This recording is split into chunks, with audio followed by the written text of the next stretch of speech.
I remember growing up in my community, and that was back like in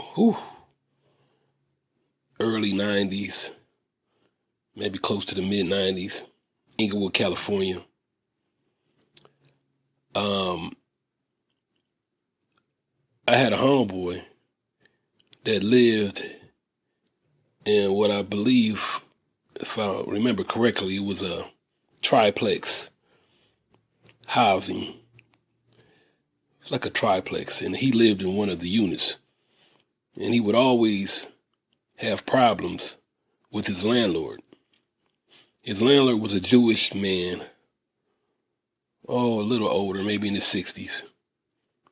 And like they would always go at it, mainly because my homeboy was the area in which I'm speaking of was a very high gang populated community, and he was basically a member of the gang, and I was actually a elder member and justifiable communicative source for the neighborhood or for the community. So basically, him and his landlord would go at it like, month upon month or whatever. And I seen it happen a couple times, and his landlord was like he was very angered, and for some of the homeboys hanging out, or pretty much everything, like, which I understood his landlord to a degree. And by the way, his landlord was a Jewish man, like I said, in about his 60s. And he was he spoke like real rude to the homeboy. So one particular time when he did that, I kind of stepped in and was like trying to talk to him in a real respectable manner. But he continued to be like outraged but pretty much going at my homeboy. So I let them talk for a little while, and then when he stepped away from the conversation, and then we had another conversation, which was a lot more calmer, but he still didn't want to talk. He felt he was completely in the right. It was his property, this, that, and the other. You already know. And I'm trying to explain to him that, the things that you're looking at, if you really look at them, your property's being upheld. Because I was explaining to him that it's gang populated, and he knew that. And I told him it could be a lot worse. Like it wouldn't no graffiti on his property. Little homies did hang out, over there. So that was enough, and I could understand his anger. But I basically was trying to tell him that there's another way. There's a calmer way to speak about it than how you're speaking. And, basically he would get nowhere with that tone of voice and how he's acting. And he basically was like, well, this is my property. It's been my property for years. It's going to be my property. I don't care about the gang over here. They don't run nothing. This is my property. I run it. I have the police, come and get them off every time or whatever I got to do. And then I explained to him, I said, well, how far has that got you? I mean, I'm sure I've called the police and they leave, but I mean, they just tend to come back, he says. I said, exactly. I'm like, but if we talk, and I explained my position of the neighborhood. I said, look, of the community, I said, check it out. You talking to the right person, and we can talk and make things happen, but it got to be in a respectful tone, and he was, like, once again, he just basically talked over me and said, oh, no, this is how it go. Gang members, you guys don't own nothing. You hang on these streets, but you don't own them. I own them. I've been owning this property for over, 30 or 40 years, he said. And I will continue to own, and other owners, we are pretty much, in control. And so I said, once again, with the ownership of the property, even with other owners that you're speaking of, how far has that got you? Because I told him I've been on these streets for over 30, 40 years too, and it's been this way since I was young, you know? And he knew that. And once again, he was challenged with justifiable information. He knew that what I was saying was correct, but he never wanted to bring himself off his high pedestal and have a decent conversation. So after so much disrespect, and to be honest with you, I kind of said, okay, well, let me go ahead and let me tell you this. I said, I can guarantee you, since I've come to you in all respect of the situation and of yourself, I can guarantee you, I said, if we don't have a decent conversation, I said, within a period of, I said something like a couple of days, or maybe 2 or 3 days, or a week. I said, if we don't have a decent conversation, your situation is going to get worse, and it's going to be all by your doing. The way you speaking, the way you're acting, the way you feel like you don't need to have a conversation with nobody because you're the owner. And he says, that's correct. I am the owner.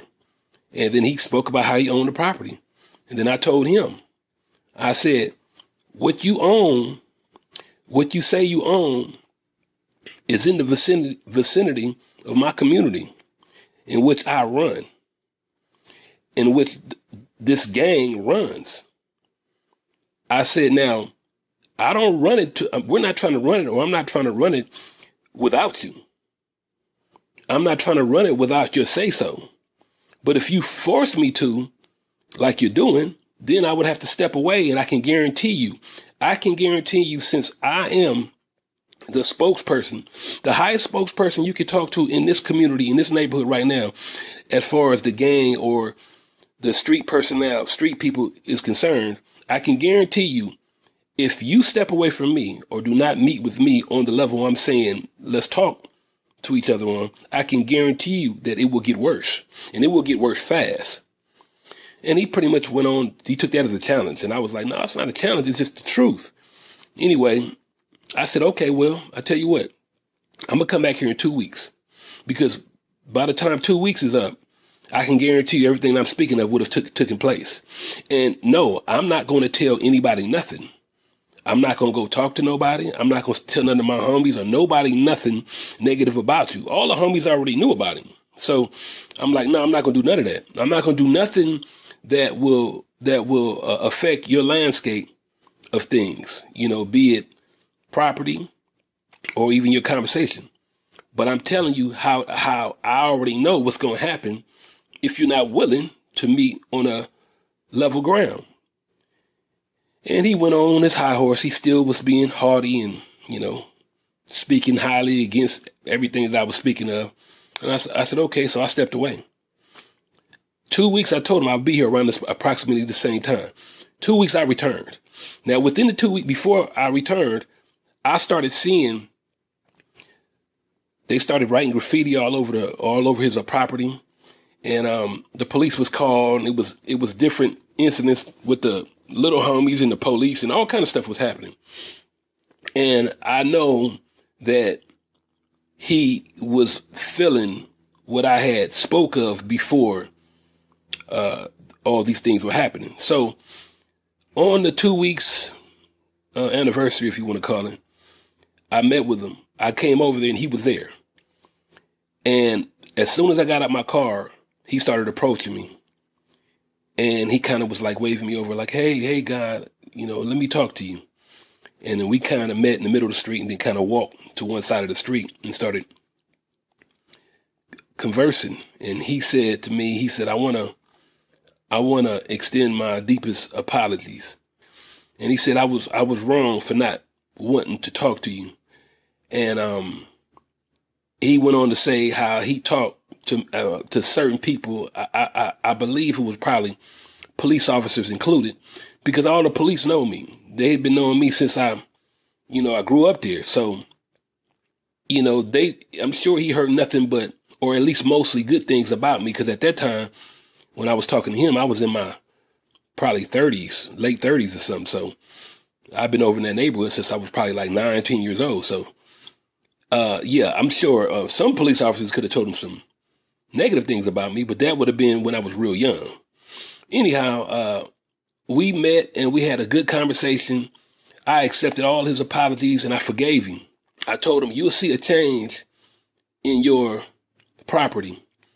And immediately, just like you seen the change in when we had last conversed, when we had last talked, and he said he kind of knew he by this time he had some experience on what I've talked about, and he had experience with. He seen it happen, so he had more faith, and he was like, I know you're a man of your word. I know it's going to be, and I explained to him further. I said, yeah, but you got to remember, a lot of the things that I'm telling you, they happen regardless. I don't even have to go and necessarily tell anybody anything. It just happens. I'm like, homies and people around here know that we're having a decent conversation. That plays a role of it. But I more so told them it's more so spiritual than anything. That I am an advocate of God. That I am in all of my imperfection, that I am a true advocate of God and a true advocate of righteousness and getting things done in a respectful manner, for both sides or all sides. And with that, I pretty much stepped away from him and I told him, have a good day. And he said as well, have a good day. And I told him, you'll notice the changes immediately. And I did tell him I'm going to automatically tell the little homies that, where to start hanging at. Cause like I said, his property was a popular hangout. So I immediately, once I got through talking to him, I met with some of the little homies in the block and said, hey, everybody don't hang out over there no more. We're gonna change up, start hanging at the park. And then everybody just started going to the park. And it was like that. Cause we usually don't go to the park all the time, at least a lot of us until like on a Sunday. During these particular times. But because of this, I had the little homies start going to the park pretty much every day until they found out another spot for them to hang out at that wasn't going to be so detrimental or disrespectful. You know what I mean? But in the little homies,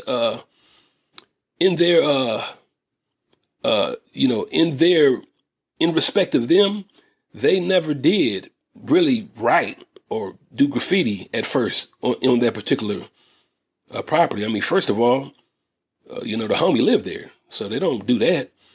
But after that conversation I had with the Jewish owner, and like I said, I never told one little homie, with no little homie out there that I seen.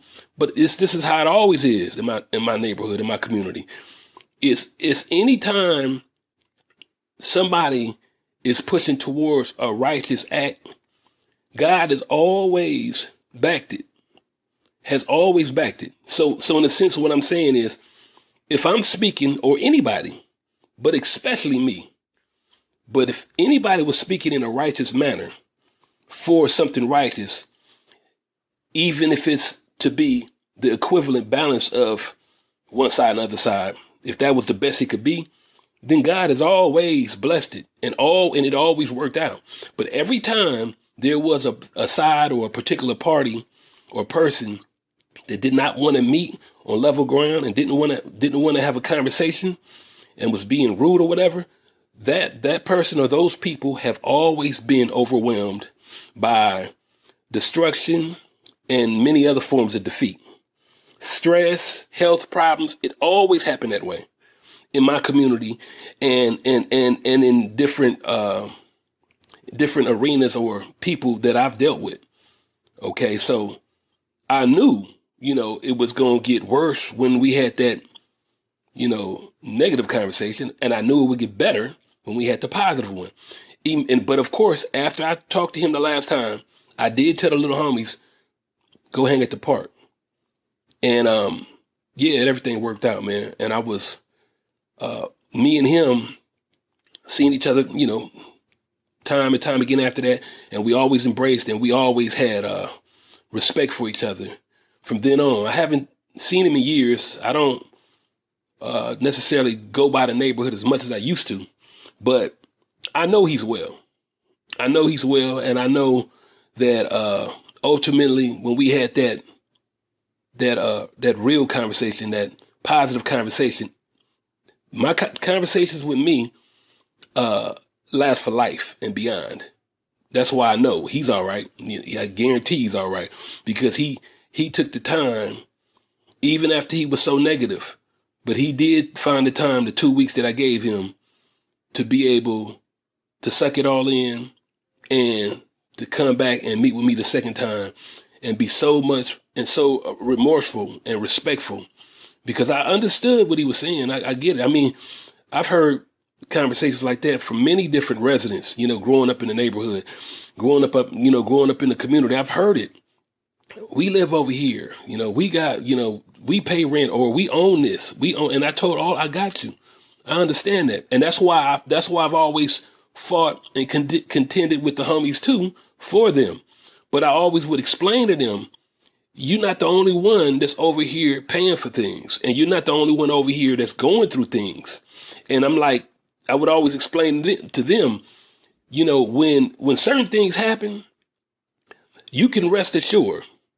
All these little young cats, and some of the older ones too, out here that you might look at as ignorant, and a lot of them are, but I can guarantee you that they're entrenched in a spiritual dwelling that most people would not understand. They look at gang activity and say, oh, it's ignorance, it's stupidity. Come on, think about it. All you got to do is give a little thought. Now, I'm not saying some stupidity isn't there. Of course it is. Some ignorance isn't there. Of course it is. But you can tell if you just really evaluate, just look at how long gangs and things have been around. And see, I'm not just talking about Bloods and Crips and essays. I'm not just talking about East Coast and Midwest gangs. Okay. I'm talking about go all the way back as far as you can just document it. And you will see in particular tribes and in different communities or populations, there's always been different sections and groups of men and women that stood for certain things and others stood for others. It is in man, it is in woman's nature to congregate, to communicate, to govern. Jesus said, for where 2 or 3 are gathered together in my name, there am I in the midst of them. Because peace is not present in the absence of communication.